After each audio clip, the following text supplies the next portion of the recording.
And we're back. Wow. By popular demand. Extremely popular demand. Too popular. We are sitting here today. Welcome to Petcast. Petcast, we're here. Sitting here recording on Sunday, the 25th of the 7th. Yesterday, in the city, we're in Sydney, there's currently a lockdown. And there was a very controversial protest against this lockdown yesterday. Mana, you were there in Central. Talk to us about it. In the Yes, I want to clarify. We should clarify that. I was not at this Mana, protest. you brought your sign yesterday to the protest. Tell us about it. I was not at this protest. Mana is not going to get an infringement If there are any government officials or police officers listening to this, I was not there. So why were you there? And what did you see? First of all, I have a friend of mine that lives in Central, my partner. So that is why I was in Central, and we could hear chanting. We look out the window, and there was this mad rush of people coming up. Wow. I'm not sure what the road. It's just George Street. It's George Street. It's down the city. Yeah. It was crazy. Yeah. About midday. About midday. Yeah. Yeah. I saw that. You drove past, Stephen? I did. Yeah, I drove past the Broadway end. I think just about when it was supposed to wrap up.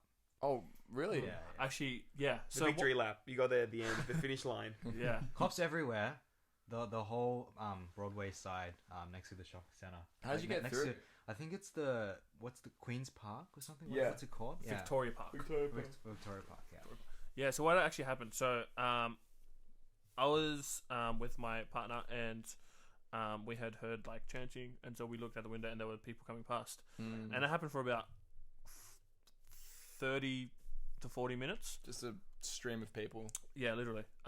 People holding flags as well, like of different countries, and I was like, "Whoa, nice!" Shout out Malta. They thought it was the Olympics. Yeah, it was the Olympics. It was the opening ceremony for Sydney. Did you see the torch? Everyone carried a torch.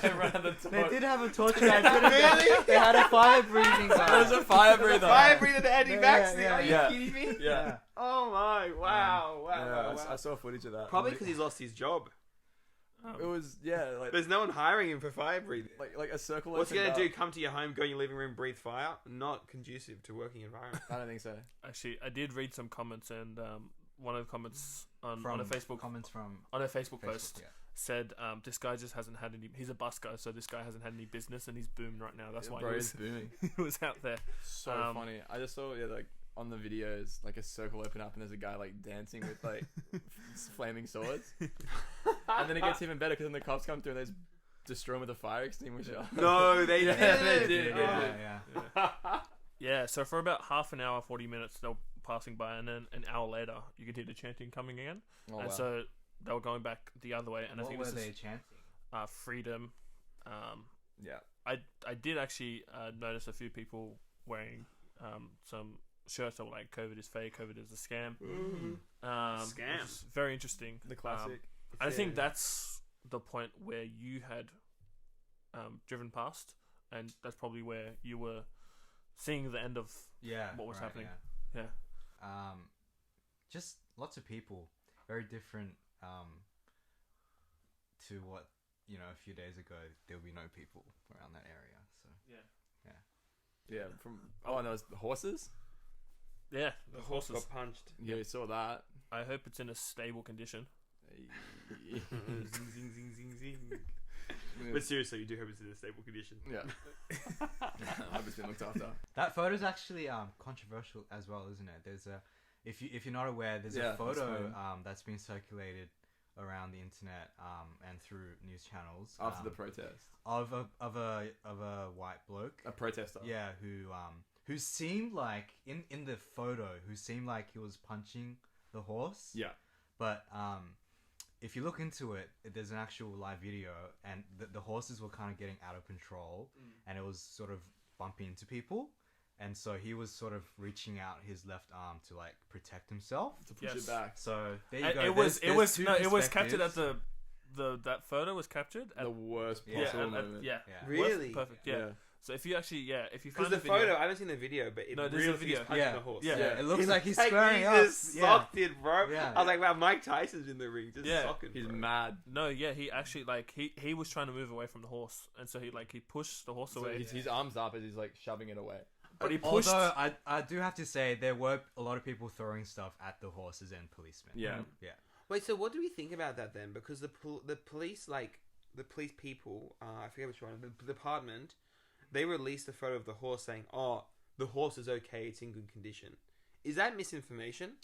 I think to give them the benefit of the doubt, maybe they were referring to how people were throwing things, and I really doubt it.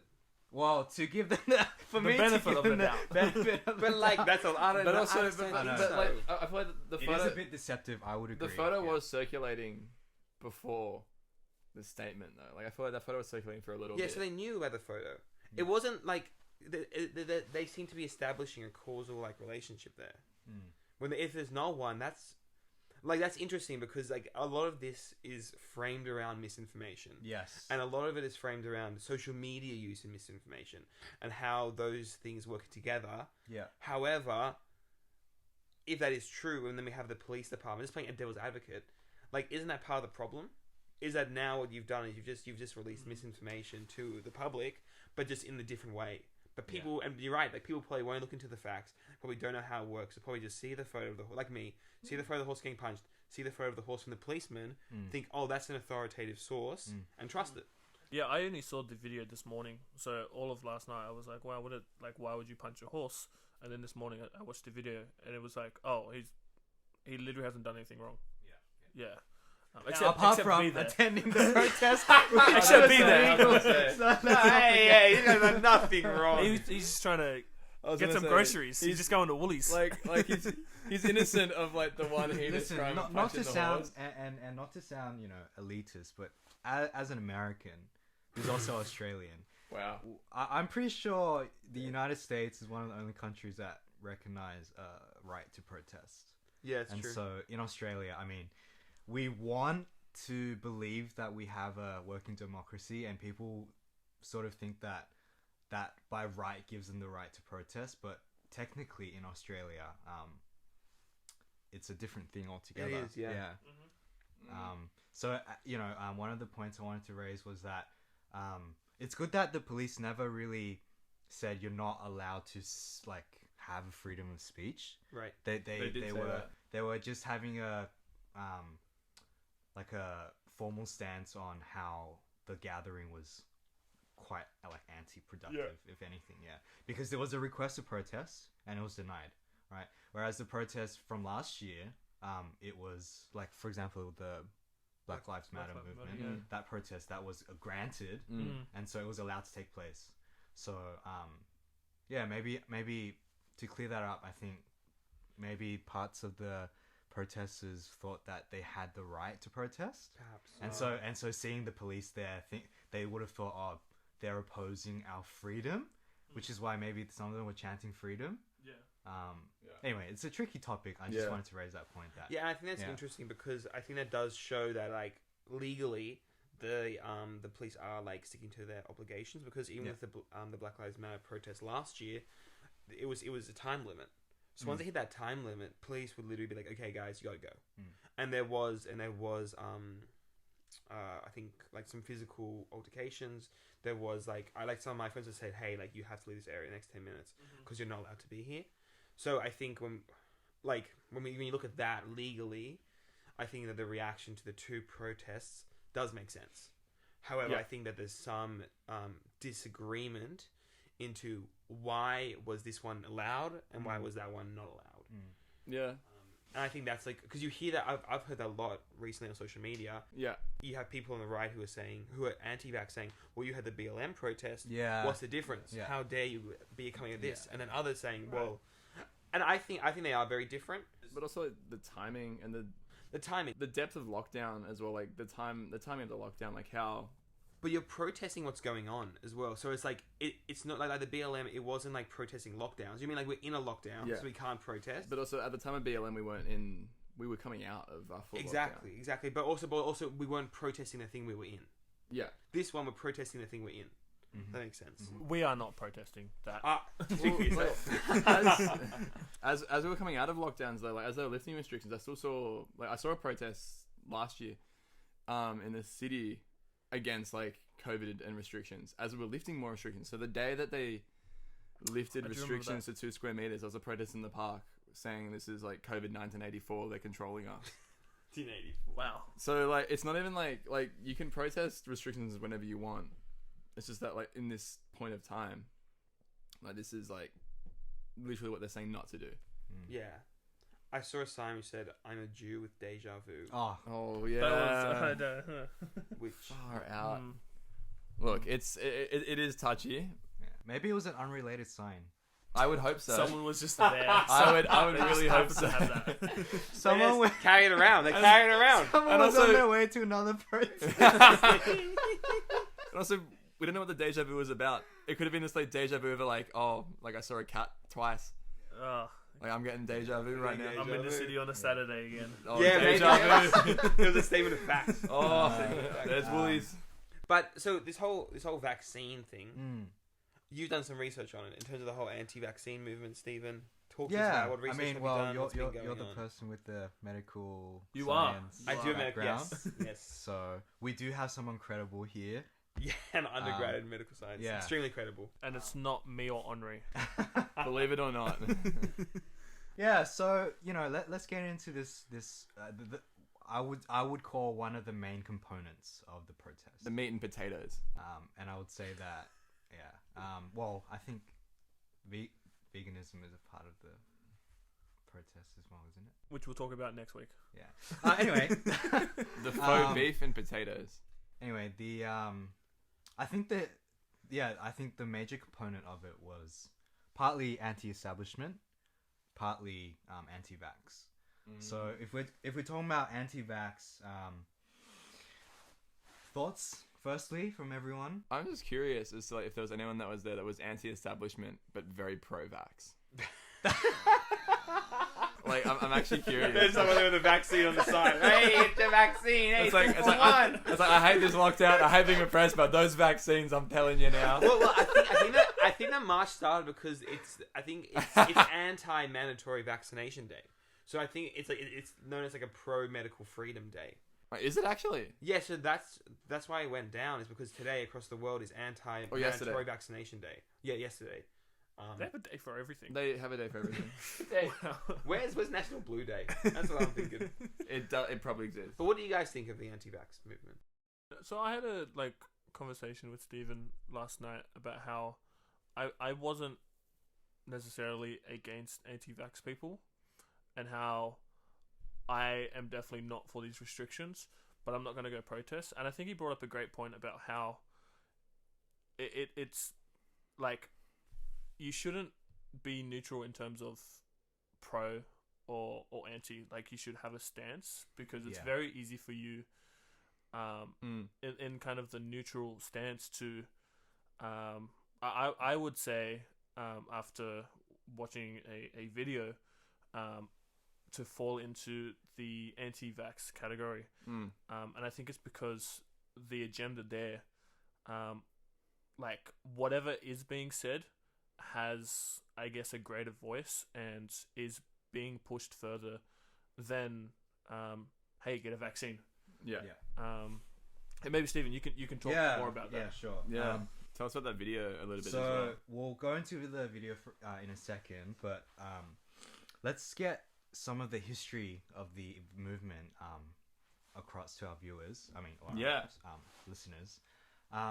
So, and this is you guys can obviously do a lot more research on your own, but I think in general, people have always had a sort of apprehension to maybe government imposed, like just a inherent distrust. Yeah, and I think that's where it comes from mainly, is the it wouldn't even be a resistance. It's at first a hesitance, isn't it? And so I think even the that's a good word. The World Health Organization, when they refer to the anti-vax movement, they call it the vaccine hesitancy movement. Interesting. Yeah.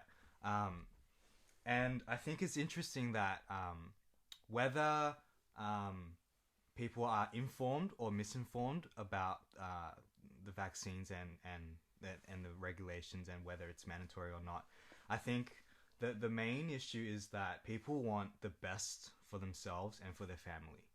And I think this hesitancy is spawned from, for me personally, I think it's spawned from a place of fear, of not really knowing, because people back then in the 1800s weren't very educated. Yeah. And so when the government, for example, in Britain imposed a compulsory vaccination program, you know, a lot of these... What was the vaccination for? I think it was for smallpox. Uh-huh.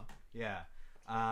Correct me if I'm wrong, but it could have been for something else. But the way it happened was that, and this was particularly in Britain, was that because the vaccinations, the program, it was compulsory, a lot of these working class people who have never ever heard of what a vaccination was very opposed to the idea of, maybe some of them didn't even see a physician regularly, of attending a place where someone stuck a needle into you, and at the same time seeing the often regular side effects, I'd say. You know, someone sticking a needle in you, you hear a friend got sick from that vaccine.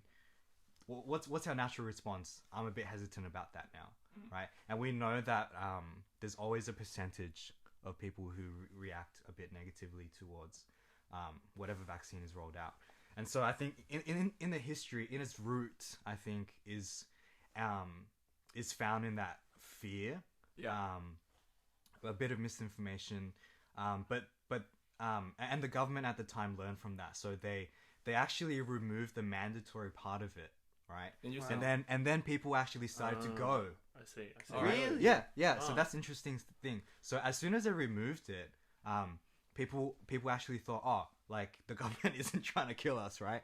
Because they've removed it, and then trust grew, and at a certain point, the government realized that anytime we roll out a vaccine, it most likely should not be mandatory at first. Interesting. I was going to say, with that also the element of free will, like, so then people feel as though they have their own personal autonomy, their own personal choice, and they have control. Say that that was part of that protest yesterday. I saw a few signs. It's my body, and that was the whole point. That it isn't fundamentally an anti-lockdown protest. Yeah, I think there are definitely people there who had those beliefs. But it's meant to be it's meant to be a medical freedom protest. They're pro-lockdown, but anti-vax. Yeah. I think one of the interesting... Terrible timing then for World No Vaccination Day. It really is. But so, one of the... just to back you up on what you're saying. So, in the 1720s in Boston, there's this article by Anna Storm. And it talks about... within the religious groups, there was different convictions about inoculation, so about vaccines in Boston. So what was interesting is that there was this one minister who was I think medically trained.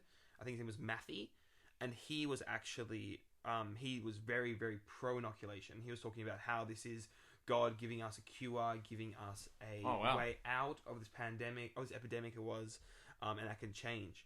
Whereas you had other people on the other end of the spectrum, like this guy called Massey, who was radically anti vaccine and inoculations, and he was saying, this is the devil's work. This is like it was part of this whole this thing called the Puritan movement, but it was pretty much, we deserve this epidemic, right? And this is the devil's work, and the devil's going to get you with this. So I think even from its base and from different groups, you see this diversity of opinion on it. Yeah. And I think that continues today. And you mentioned it, I think we talked, before this podcast started, we talked about this very, very pivotal article in the whole vaccine movement, which was in 1998. And it's by this guy called Andrew Wakefield, who was a former medical doctor, who suggested a possible link between the MMR vaccination and autism in children. And that, whenever you talk about vaccines, when you talk about that, you always hear autism in children. Yeah, always hear that. It's one of the, big mantras of the vaccination group. Yeah. And it came from this study. It's definitely it's a primary argument of the anti-vaxxers. And I think it's safe to argue that that's probably the prominent resurgence of the anti-vax movement is primarily from that study, which has been removed, and basically he's in jail now. He's in jail for that.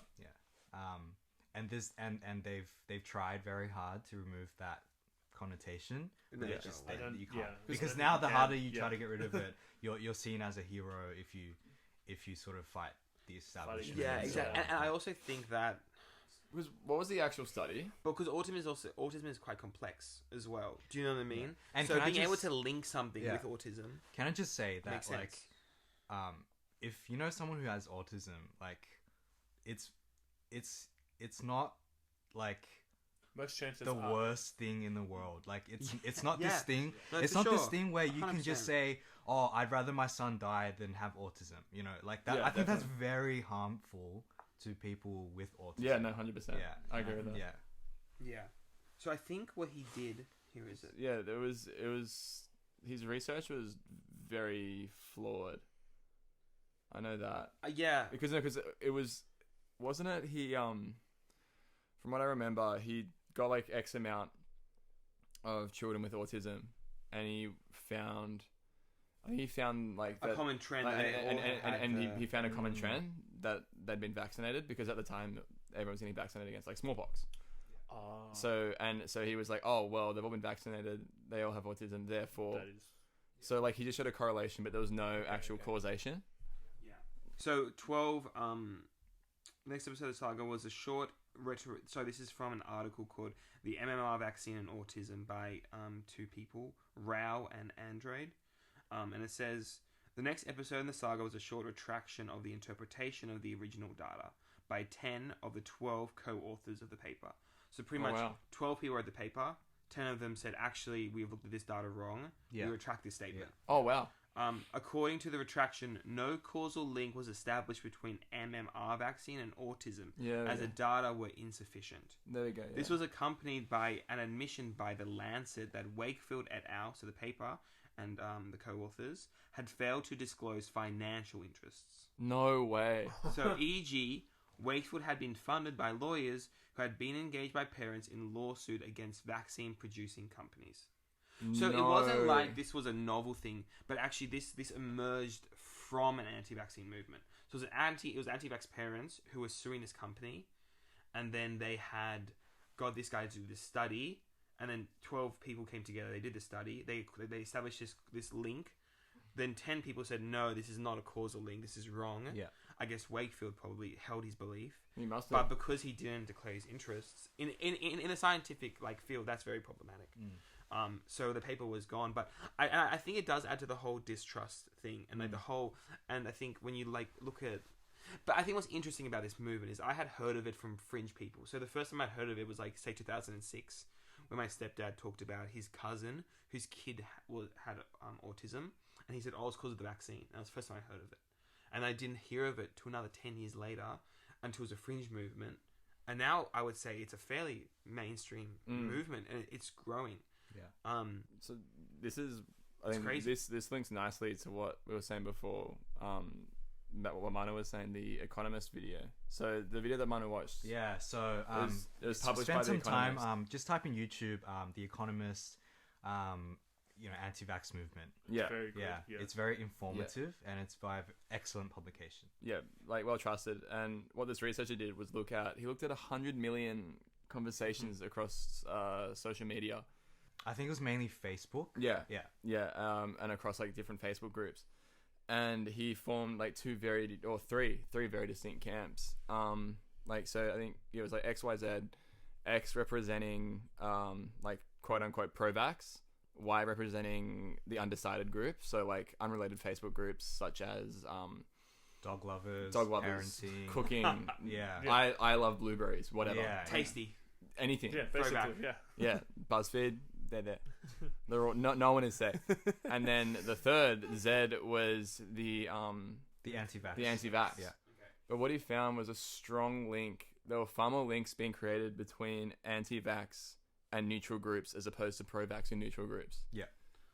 So there's a much higher engagement, and that he was saying that is how this movement grows. is because there's this a far greater pull and reach of anti-vax groups on social media to unrelated groups that then in turn either educates or informs these people towards these beliefs, and they end up converting to these beliefs. Yeah. And, from a business perspective, we know that word of mouth, marketing is the most beneficial for any business. Yeah. So we're talking about a word of mouth movement that's carrying the anti-vax movement. This is not a mainstream movement where Fox News is promoting. Well, actually, sorry. Fox News probably might be, but this is not the best news channel. sorry. Tucker Carlson could be saying anything. This is not something. This is not something where it's 50-50. Right. This is something where it's really carried. And the example in the video was the researcher saying, for example, you're part of a dog lovers group, for example, in your local suburb, right? Yeah. Right. In the suburb of Sydney, and say there's 40,000 members in there, and one member gets their dog vaccinated, and the dog has either allergic reactions or a really bad reaction. Yeah. And so they post and they say, hey, this is what happened to me, and this is what happened to my dog, and I would say don't get this vaccine, right? And then now, even if it wasn't the intention of the person who posted that, now 40,000 something people have read the post, and they have some sort of emotional attachment. Yeah, some sort of idea forming in their head that maybe vaccines are negative. Yeah. Right? Because this isn't a sponsored post. This isn't. It's not an ad. Brought to you by anti-vax. This is just someone. Yeah, this is someone like them, with the same aspirational beliefs and etc. Interesting. Yeah, and then so when one person out of 40,000 people can influence the 40,000 in some way, and then this will build, right? And then one of the 40,000 members goes and posts in their blueberry loving Sounds group, like Jesus. and in a comment and says, hey, if only. I heard from so and so in my other group that this happened to their dog, and I would be a bit hesitant about getting that vaccine. Yeah. And so you see the snowball effect. Yeah, makes sense. What was interesting though was how these anti-vaxxers had such a louder voice than pro-vaxxers. Yeah. That's what I find very interesting. I think that actually links to something I've been thinking about a lot, but often in media, you hear the winning voice, right? So every Oscar, you hear, man, work hard, do your best, do as much as you can, and that's the standard narrative. Hustle, hustle, hustle, do what you can, and that's what everyone says. However, the reason why they're saying that is because that's their experience. So they've hustled, they've worked hard, so they've made it to that point, right? However, there are thousands of people who probably work just as hard, who did just exactly the same things, but in every success is an element of luck. Right? There's actually an element of like, wow, you got lucky, you got a break, or you were at that audition and a person walked past and you knew them, so you got this audition, and that blew up out of nowhere, and now you're famous. So there's a big link where winners tell the stories, and I think that's very much you see in media, you see in the big media, you see in the people who are famous. Whereas what social media has done is it's actually allowed like the losing stories to go to be predominant. Yeah. Anyone can have a voice. Anyone can have a voice, and I think that we like the underdog mindset. So we like the inside knowledge. We like those kind of things. So suddenly we're hearing all these winning voices and we don't really care about what they're saying. Like, oh yeah, and? Like, I don't know you. You're just saying that. Of course you're saying that. So there's distrust. Whereas this losing voice, we actually have a bigger draw to. And especially like when you look at like the millennial generation, they're very anti-establishment. So like they're not big church. They're not big company. They're very distrusting. And I think when you see that combined with the losing voices and trust of that, I think that's where this comes. However, but okay, like I'm just curious. Yeah, because I'm just curious because like it's more than just millennials that are engaging. It's true in that, and yeah, I think because me, Stephen, and Manu were discussing this as well. Like yes, like there's a losing voice and all those things, but like also like you don't see many people that are super passionate pro-vax. That's true as well. Yeah. So like when you see these posts and these things about like anti-vax, it's like very passionate, very engaging and emotive, and like these like big stats or like scary like super scary graphics or whatever, but it's like very rare to find someone who's like, oh no, I'm super pro-vax, and like you saying that you don't like vax actually like offends me personally, like because that would look very weird. It would. To be honest, it would. To be honest, that would get look a vaccine very or weird. don't talk to me. I think as well, like even when we were talking last night, like one of the big things that stood out in that conversation was that like I had mentioned that like if you're anti-vax, like I'm not against that, but it's not the fact that I'm not against anti-vax people. It's the fact that I'm not telling people that I'm pro-vax and that you should also be pro-vax too. Yeah, exactly. Yeah, and I don't think like what you were saying, like that's actually being taught enough, or like people aren't sharing that. It's true. I also think in a case that like people have in any situation, like morally or whatever, like however they think, it's like there is a right and there is a wrong, and I like maybe you think my like what I think is wrong, but I would say generally most people want to do what's right. I'm going to say that's to get the vaccination, but being forced to do it, it is like it's more attractive to I guess be rebellious against that and be like actually like because of these studies that we've found, like the fear of getting a vaccination is like what you were saying is greater than catching COVID. Yeah, and there's so many points in there that we're gonna unpack. I know, because I think it's very packed. And topic. I just if I could just say talking about the anti-vax movement, it brings to my mind the anti-seatbelt movement, right? So when seatbelts were introduced, it became mandatory at a certain point, right? And then what do you get? You get the same reactions, right? Hey, my friend got in a car accident. The car got on fire, but because he had his seatbelt on, he was trapped, and therefore he couldn't get out of the car, and he died because he wore a seatbelt, right? And you see the parallels with the anti-vax movement nowadays, which is, hey, I know that 99% of people don't have any side effects, but I know this one person who got a hangover the next day, and because of that, I'm probably not going to get it. And so you see when you compare it to, because I feel like in 2021 most people would probably be wearing seatbelts and not be sort of like, I'm anti-establishment, I'm not going to wear a seatbelt, right? And so if you compare it to that, it really seems silly. I'm just interested as well if like, unless you can go after Bob, but I was gonna say like with seatbelts and stuff, like now if my immediate thought of seatbelts is there's such a like positive reinforcement around it, but it's based off so many different narratives that we've heard around seatbelts saving our lives, that you hear it from individuals. You're like, oh, like, and you read it everywhere. Like you see like a crazy car crash and he goes, oh, thank goodness I had my seatbelt on. That's what saved me.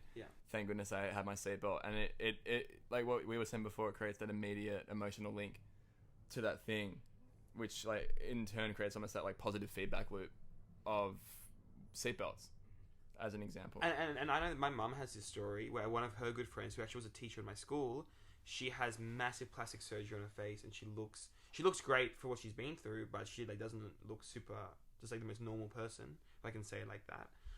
But because she was a beautiful woman, beautiful young lady, she got in the car. They just went on a quick drive, 5 minutes down the store, didn't put on a seatbelt, got hit, smashed her face, and needed like 15 surgeries. So in the same way, I like what you're saying in terms of these emotive stories. I think that the anti-vax thing as well is actually, it has a little bit of truth to it. So I think pharmaceutical, the issue with one part of the issues with pharmaceutical companies is that they're on the free market. So it's about supply and demand. So for example, antibiotics haven't been no new antibiotics have been made in the past 20 years. Not because of thinking novel treatments, but because financially it's not practical. You make antibiotics, someone gets a bacterial infection, they take the antibiotic, and they finish the dose. So actually, like, what are you doing there? But like, when you think about it, like think about subscriptions. You want people on subscriptions because it gets you more money. You don't want people just buying every now and then. You want that subscription going on. You want that continuous revenue. Continuous revenue. Guaranteed, So all the money revenue. is going into asthma medication. A lot of the money is going into like a lot of these medications. So Yeah. the pharmaceutical industry is very interesting because it's financially driven. Yeah. So people have mistrust because of that. Another thing people have mistrust with is something the familiar what's it called? Let me get it up. I think it's called thalidomide, which was a drug in the 70s, I believe, 1950s and 60s, which was meant to treat morning sickness in pregnancies. So they did the test, and they've actually have improved the test now. But the issue is that it led to limb abnormalities. So you look it up, search up thalidomide, THALIDOMID. Thai. THI. Look, who knows what it is? Guys, it's hard to spell. I don't know why I tried. Big mistake. But like, and you see these kids with actually like misformed arms, and this was given to people by doctors. Birth defects. So, and I think, and then there was a more recent case, I think, where actually there were long-term effects. So they did this clinical trial, which I think lasted a year, but there were actually long-term effects of this drug, which weren't picked up on. Oh, so wow. 5 years later, they had to take the drug off the market. So I think when you're thinking about the anti-vax movement, you're thinking about this distrust for pharmaceuticals, distrust for very short medical trials, and then also this baseline, like the emotive stories and this baseline anti-vax movement. And when you compile that together, you get to this point where, wow, this coronavirus vaccine is crazy. It's wrong. What are we doing? And I think that there is a very real ways that a reasonable person can arrive at that location. Yeah. Oh, based 100%. on their surrounding evidence. Oh no, yeah. But what was I going to say? All those things. Yeah, and Thailand. Thailand. Just to add on to that, so what we're discussing is that we're unpacking the anti-vax movement in a way where we're not saying that if you're anti-vax, you're plain stupid. Yeah, 100%. Yeah, right? far from it. We're not saying that if you know someone who's anti-vax, go to their house, knock down their door, and put a vaccine in them. Yeah, get them. I mean, Hold them down. Zing it, baby. Zing it. We're just trying to give you that perspective to better understand why people are driven and passionate in the way they are. And it's back off that pharmaceutical financial point. When you think about vaccines, you're making a product which is going to go to billions of people. Yeah. So it's very financially viable. However, I don't think that these anti-vax people have thought about the repercussions of this vaccine. Okay, so say $10 a vaccine, like this basic math, $10 a vaccine, go to a billion people, $10 billion. Okay, say that 1 out of every 10 of those people, say 1 out of every 100 of those people, so 1% we're looking at, like the vaccine, because like different vaccines are going to different people, right? Yes. So anyway, so say that like 1% of those people, so 1 out of 100, they have a adverse defect. reaction. They have a defect. That's a lawsuit, right? So you're looking at 10 million people. I think the math is correct. Giving lawsuits, and how much is the lawsuit going to be? Maybe 300,000. 10% of the 1%. 1%. Oh, 1%. Yeah. So like lawsuits, and how much will a medical lawsuit be for an adverse reaction? And like a class action of that size. Oh my gosh, so much money. So I think that we have to like. That'd collapse the company as well. Yeah. So for me, that's actually where I have a lot of trust in these vaccinations. Is because I think, like I understand that pharmaceuticals, not the doctors, not the people who are doing the research, but pharmaceuticals, they're financially driven. Yeah. However, for you to release a vaccine which is going to have a defect in it, and be on the free market at the same time, massive financial loss. Yeah. Massive financial loss. I mean, we can look at the Takata airbag company, right? Yeah. They're bankrupt. They're no longer. But like, it doesn't even take like a class action lawsuit in the first place to bankrupt a company. It's back to your first point of word of mouth. Yeah. Like, look at, for example, the blood clots. Yeah, exactly. Like the AstraZeneca. Like, it's a minute percentage, but if you look at the actual like repercussions of that on the company and how much they've probably lost from that as well, like it does sort of like bring to light the weight of it. Yeah. And I guess, to sort of relieve this sort of serious talk we've been having, not that it hasn't been bad, sorry, not that it's been bad, but there's this comedian called Bill Burr, right? Yes. And he says, look, let's just, entertain this idea for a second. Let's say that the government is out to kill people. Is out to, I don't know. Hey guys, I'm the government and I'm out to kill people. Yeah. Stay away from me. So I'm John Government. So the whole world somehow is in so much order that every major government in the world is working side by side. Which I have never ever been able to do. Every government. Right? So we're talking about India and China. We're talking about Palestine and Israel. We're talking about, Australia Russia and New Zealand. And America. Australia and New Zealand. Oh, the All Blacks versus the Wallabies. Tasmania. That one. That's where it is. Yeah. Tasmania and Australia.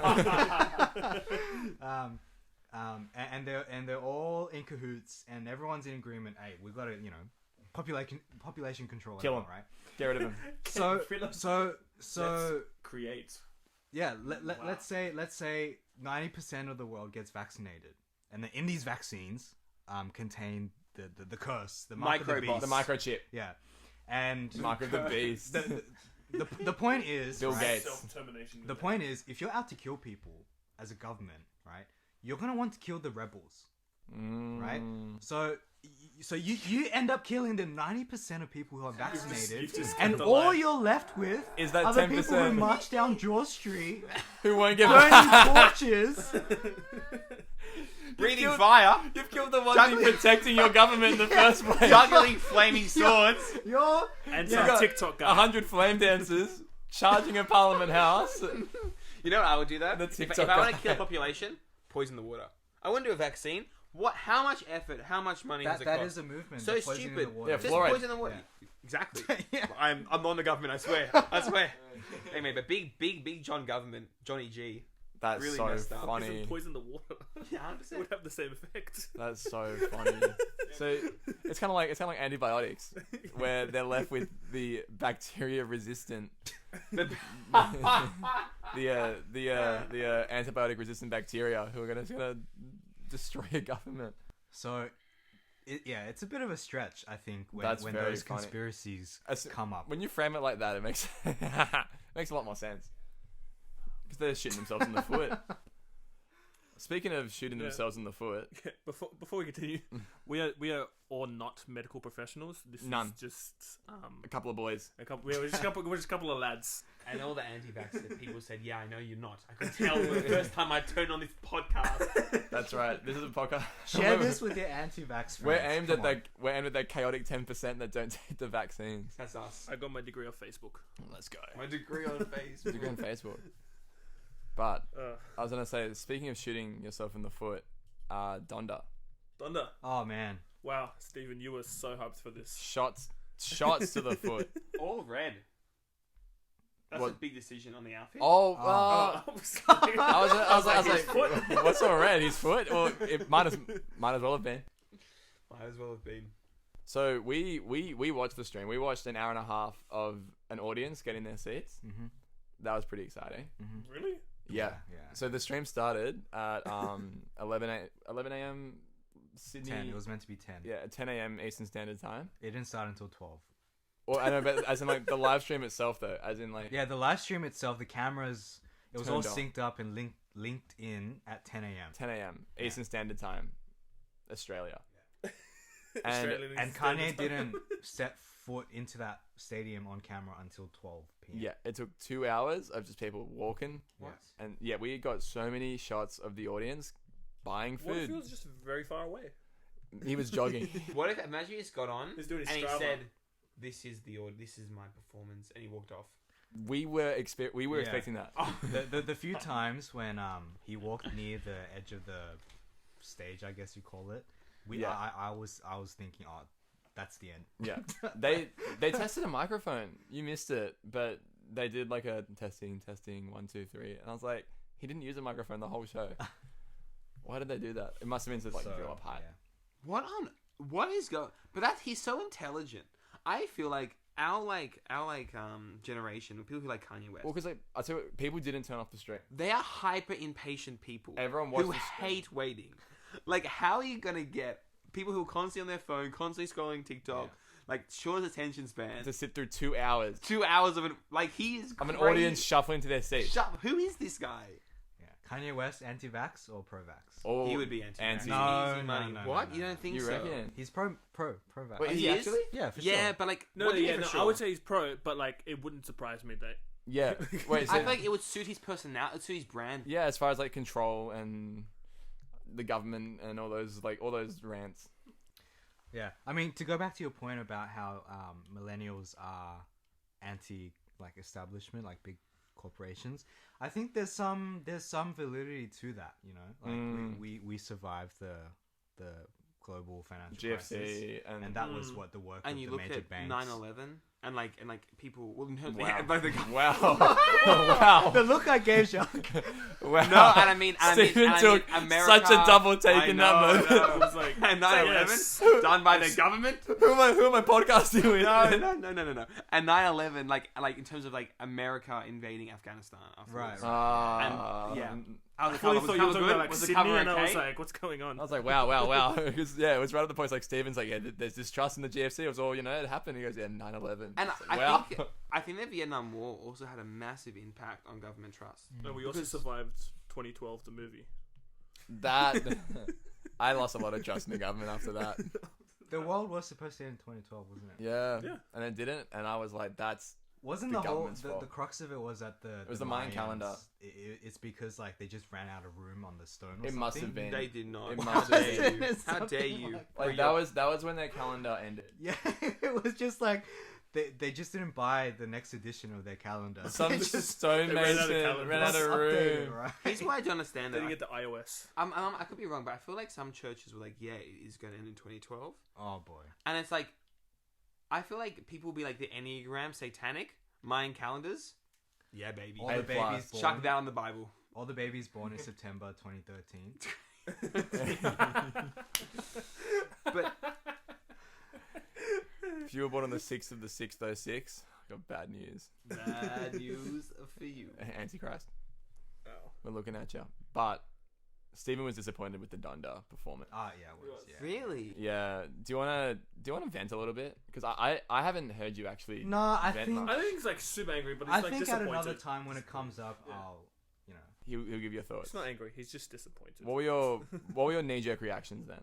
But not surprised either. Look, I think Well, the disappointed musician but in not me, surprised. the musician in me, appreciated the different sound direction he's gone for. Many of us were expecting a certain sound to come out of this event, but he really switched it up, and I think that's where the great musicians Yeah. really come through. You with their reinvent. work. You're constantly Is- reinventing. Yeah, is that you're changing your sound. You know, Look at you're Bach. hey. Yeah. Look at Bach. Look at Bach. Look at him! Look at him do it now. Look at Mozart. Shakespeare. Reinvent. Shakespeare, the great musician. He came through. And the Um, baby. And, the Baby. but I think the little kid in me just wanted to dance to some hype beat. Yeah. Yeah, Because some heavy drops. it didn't help as well that he like some of the music that was playing before the listening party was like stuff like from like Graduation, Yeah. which is like very much Yeah, like what sort are of you hype doing based. there? That's like one of his best albums. Why would you like set up your new album Or, versus so your best album? this was on the Apple radio, but it was basically like more of his hype stuff, and then we went into this. That being said, me personally, I enjoyed it. Mhm. That was like it did not sound finished. If That I was were him, I would have played the second half of The Life of Pablo.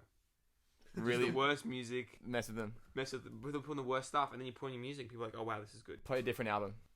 Different album, yeah. I'm just happy he in one of his songs he He's praising God. yes I don't He's get still yes. praising God. I know and he mentioned Giannis. that was quick. That was very quick. He must have just wrote it like a couple hours Giannis before. is Well, a basketballer. Basketball player Yes. Who won who won the NBA championship. championship like a day before. I Right. saw a post, and it was a comment, a tweet, and it said, Drake sweating in the booth right now, trying to figure out how to rhyme a word with Antetokounmpo. Which is last name.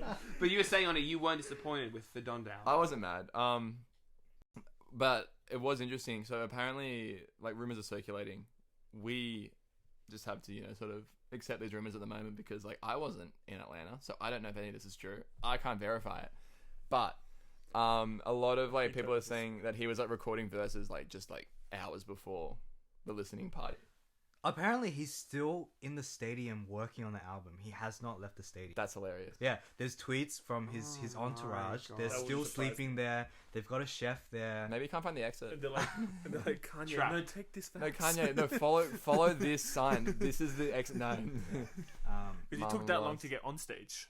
That's true. But is that the best place to produce an album, Mercedes Stadium? I feel like, I think You were there. maybe he's caught up in the vibe, in the Yeah, he's atmosphere just of like he's in his like creative moment, it. Yeah. which makes sense. Like artists are like Oh, come on. No, that's 100%. yes. 100%. I'm just going to spend $1 million a night because of my creative element. He can afford it. Bloody He can hell. afford it. Oh, mate. I'm sure Mercedes is not charging him to Yeah, to and also market like their the. stadium even I was gonna more. say the exposure that Mercedes gets. And what are they doing right Mercedes now? is chilling. I mean, we're talking about them right Exactly. Yeah, exactly. That's We're dropping brand names left, right, and center. And I was going to buy a Mercedes car. now. No, you're going to buy the other German brand, but now you're Now. going to Yeah. buy Mercedes. And even after this, we're gonna get sponsored by them. So it's That's crazy. true. We're all getting cards. That's to say though, wasn't disappointed with the album. I like it. I like the new direction. A bit more melodic. Ooh. Melodic. Wow. The parts that my biggest gripes were the parts where it sounded unfinished, where the production was off, like where like layers were all over the place and like sounding very rushed together, or like like a mic sounds weird. But the actual like overall theme, I enjoyed, in my opinion. Interesting. Yeah, and I think as we edge towards the end of this episode, Yeah. I wanted to bring in the sort of perspective that Christians might benefit from during the middle of the anti-vax movement, or if there's further protests. How can we be encouraging, or how can we sort of be the light? And so, for our non-Christian listeners, this might be a time for you to tune out. It's been great having you here. Or you Yeah. can turn to 3 times speed Yeah, and just get all the info really And quick. there we go, from 100 to 1. Me faithful speaking one. on. So yeah, I mean, what are your thoughts? From what would Jesus do perspective? I liked what you were saying about the protests, that you were annoyed at like all the Jesus iconography and use of verses to sort of like support certain beliefs about. Yeah. Yeah, I mean, And- people and have been agendas. doing that for a long time. But using that's the that Bible. like it's very typical. Context. Yeah. Do you guys have any thoughts? I don't want to keep butting in. Manu. No, yeah, well, for me, like, I don't know where the Bible stands in terms of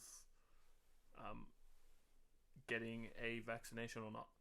But what I do know is that, like, as Christians, regardless of people's agendas, we're called to love them. And as hard as it is for some people, I'd say I've definitely been challenged to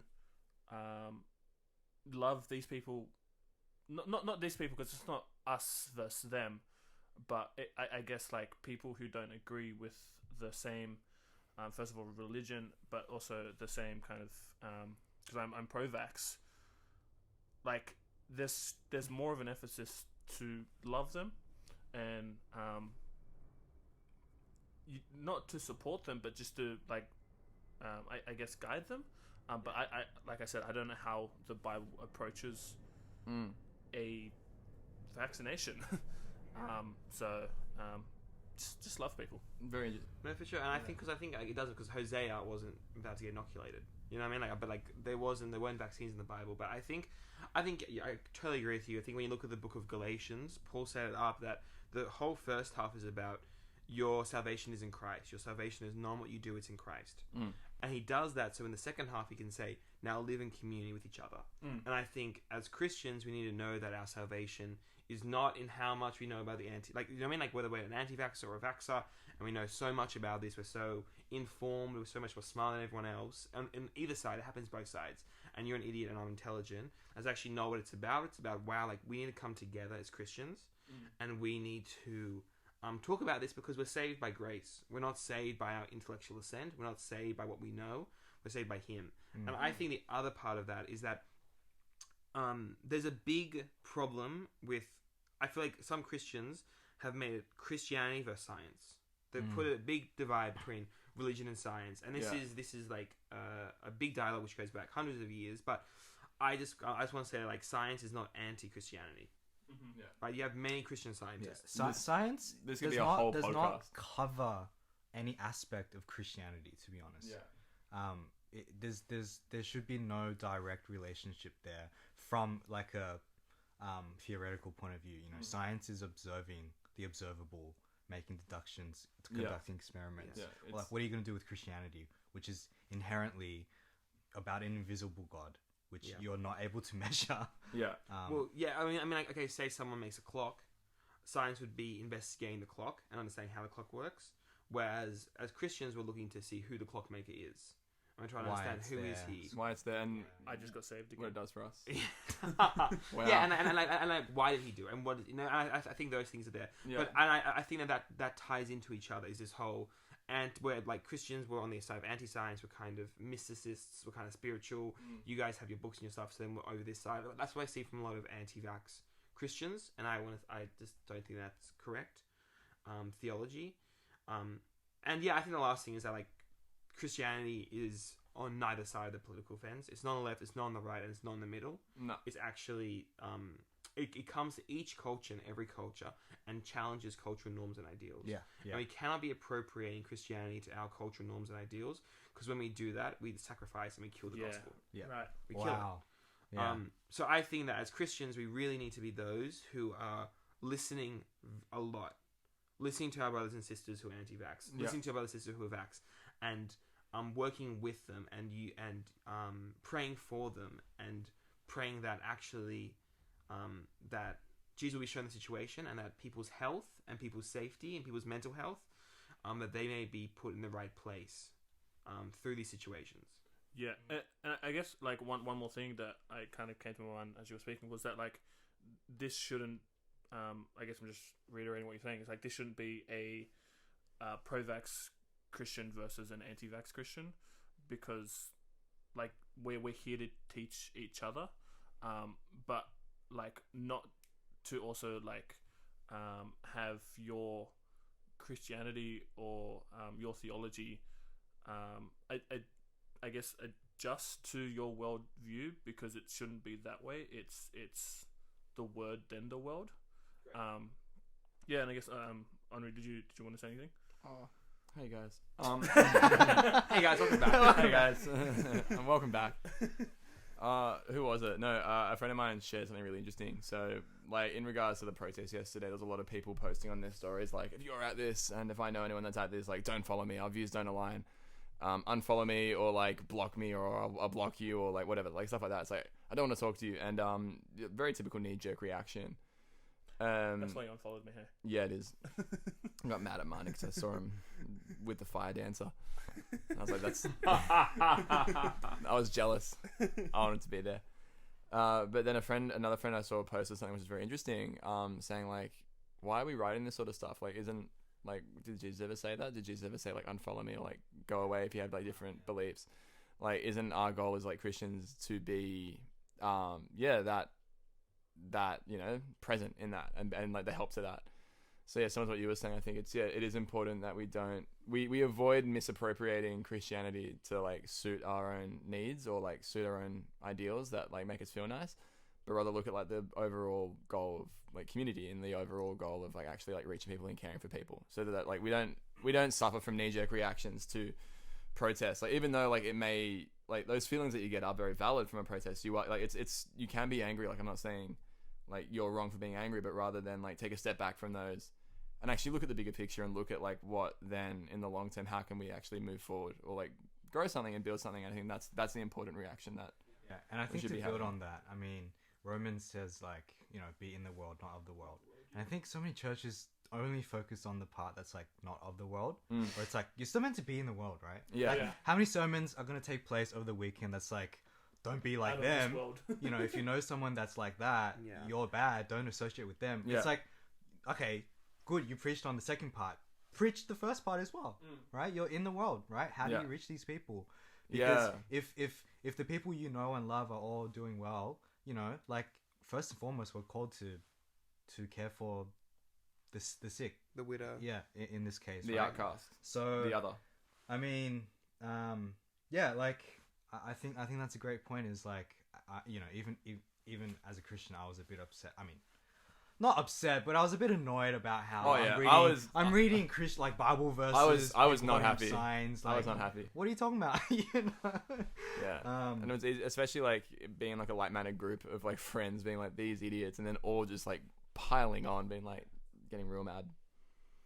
Yeah, no, I think you raise a really good point. Like, when you're talking about how, like, it's very easy to be like, unfollow me or block me, unfriend me, but it's like, why? Yeah. Like, like it doesn't make sense because if I guess you are a Christian, like, you are meant to, I guess, like, help that, like, you are meant to do community together, and even what you were saying about like community, it's like brothers and sisters, you know. And I am under the impression that in maybe 3 months, no one's actually going to care about this protest. Yeah, we'll see. And I think another thing is that the whole unfollowing thing is some like people who are often, they're open-minded, they're big on social justice, they're more liberal-sided. To say that, you need to understand how Western of a view that is. To view people's value in terms of the political ideology and political identity is a radically Western and a very new view, which comes with hyper-individualism. Right? Like, when you look at like very community-based cultures, like in Asia and Africa, or say South America, which are far more community-based, it's far more about it's about different ties. Whereas here we're hyper-individual, we're about self-expression, self-assertion. How can you assert? So to say that, oh, like, your opinions aren't there, like think about like often these people will criticize Western culture, but that view is very, very Western and very, very individualistic, and actually goes against some of the things which you have problems with. Yeah, and you know, as a Christian, it's not hard to look at this as a really great way to evangelize, right? What's one of the primary motivators in life is fear, right? Like, you either aspire to success or you're fearful of failure, right? Yeah, failure. So it's either one or the other that really motivates people, right? So I think in the anti-vax movement, I don't think, maybe there's a small handful of people that are looking to become profitable, right, with this whole movement of printing out t-shirts, whatever, merch. But like, let's go. You know, and I've seen merch, you know, to be honest, on that comical point. Off-white anti-vax. Off-white. Of these like the fireman. What's the thing the armbands? Yeah, the armbands. Oh my gosh, like, you know, they're doing that play on the whole Holocaust thing. Like, that's shocking. Yeah, that to me. And so obviously there's a handful of people that are looking to profit amidst and a ton of shirts. Yeah, someone is standing outside Woolies with a stand. But I think the majority of people, they are fearful. Yeah. Right. And if we understand that they're fearful, we can really reach out and empathize. Like, hey, like, you know, we're on the same page. We're both fearful of bad things that may happen, but like, let's read this article together that you know might be a bit more beneficial than so and so's Instagram account. Let's start a discussion. Like, instead of me getting angry at you, like you're expecting. And I think that I would even say that that's a duty of Christians is to embrace that rather than to be repulsed. Yeah. Right. So challenge yourself, I guess. Step into that place where you're challenged by someone else's beliefs, that you're able to maybe refine your own, but also to embrace someone who needs embracing more 100%. More than the next person who's all pro-vax or moderate, right? Yeah. And I'm not saying it's easy, but I'm just saying, if you haven't thought about it, make a decision. Think about these things that are happening around you. Don't be a zombie Christian, right? Or don't be a pro-vax person who's also Christian, right? Be a Christian foremost, and then pro-vax. Another thing, on this podcast, there was this Jewish woman, and she was saying, "Hey, like, when I hang with my uncles, when I hang with like my whole family, we argue about theology, we debate, we say God's like this, God's like that, God's like this, and we hold these big arguments, and then, but at the end, we sit down and we have dinner together because we're still a family. Yeah. And I think when we're Christians, we're accepted into the blood, like body of Christ. Obviously, not talking about heresy here and whatever, but like we're a family. So actually, let's act like a family. Let's not just be casting people out because of their backs opinions, but let's be acting like a family and come together. Yeah. I like that. Yeah. And I guess, that we would call this the end of our podcast. But there's so many points that we haven't addressed. I know. And if you have time, just find out for yourselves, We were going to talk about if people really search the internet for facts these days, right? Yeah. People do assignments, they don't read the whole book. They take one quote, they put it in the essay. Yeah. That supposedly sums up someone's entire summary of work, that's right? Definitely, Or or how many perspectives were really represented by the lockdown. Search that up.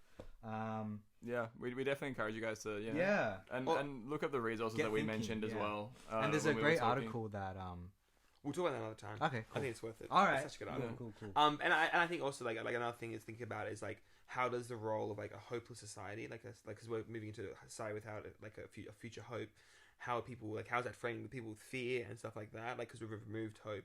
No wonder people are getting more into their agendas and more into their political ideologies because that's where they're finding their hope. So to also understand is, as Christians, our hope is in Jesus, but people actually putting their hope in being do you know what I mean? Like they'll find this in life. A hopeless society that's hoping for Donda. For Donda to be released, baby. Donda. Kanye, if you're listening, please release. Kanye, so I need you to be accountable to your timeline. Kanye, you definitely. I was thinking about what you were saying with the family. I was like, look, if Kanye's sitting at my table at the family dinner, I'm gonna be like, bro, we keep each other accountable in this family. Family hates. Anyways, that's been us. Cool. All right, love you guys. That's been Petcast. Thank you for listening. Next episode. See you in the next episode. Peace. Pet. Cast. Brah.